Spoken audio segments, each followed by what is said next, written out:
In this video, I will go over drawing scales. Many times, objects cannot be drawn true size on a sheet of paper because they are too large.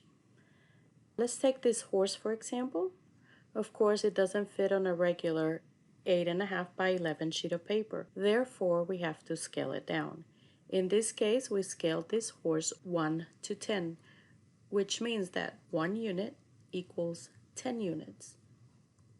Other times, an object might be too small, like this computer chip.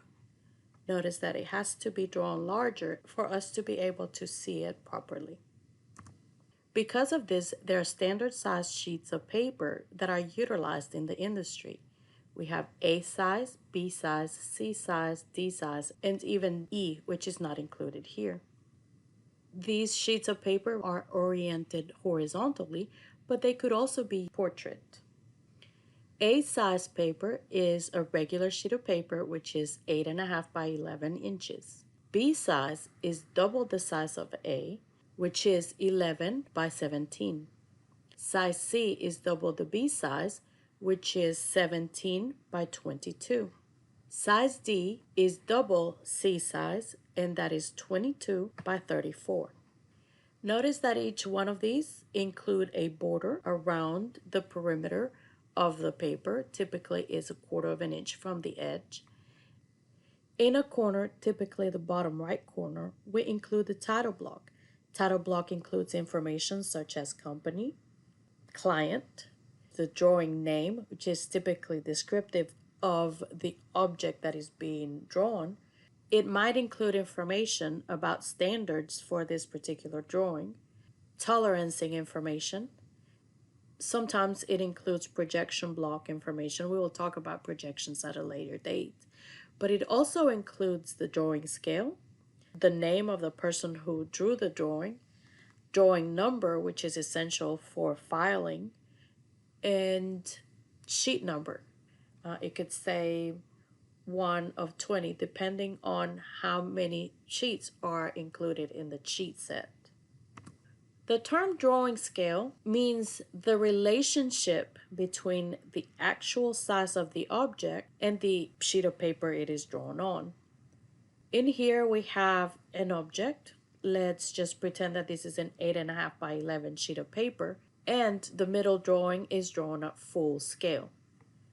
We call this full scale or 1:1. Now, compared to that, I have included a drawing in which the object has been enlarged 2:1. That means it's double the size of the object. And I have also included a reduction. This is 1:2, and this is half the size of the actual object. Let's explore full size. Let's say we need to measure this object, and when I put the ruler right next to it, we will see we need to place one end of the line on 0, and then see where that line ends, and then read our scale. And here we have 1, 1.1, 2, 3, 4, 5, and 6. So the actual line length is 1.6. The dimension that will be drawn here would actually have a value of 1.6. For a reduction, which the scale again is 1:2, that means that one actual unit represents 2 units. So once we put the scale right next to the line that we need to dimension, we will notice that we count 0.8. So the actual line length is 0.8 units. But because this object is drawn 1:2, the actual dimension that would be drawn here would read 1.6, which is twice the ruler value. If we are looking at an enlargement, in this case is twice the size of the object, so this is a 2:1 scale, and we put the ruler right next to the line we want to dimension, we will see that it measures 3.2. And again, the actual line length is 3.2, But if I was to place the dimension value here, it would read 1.6.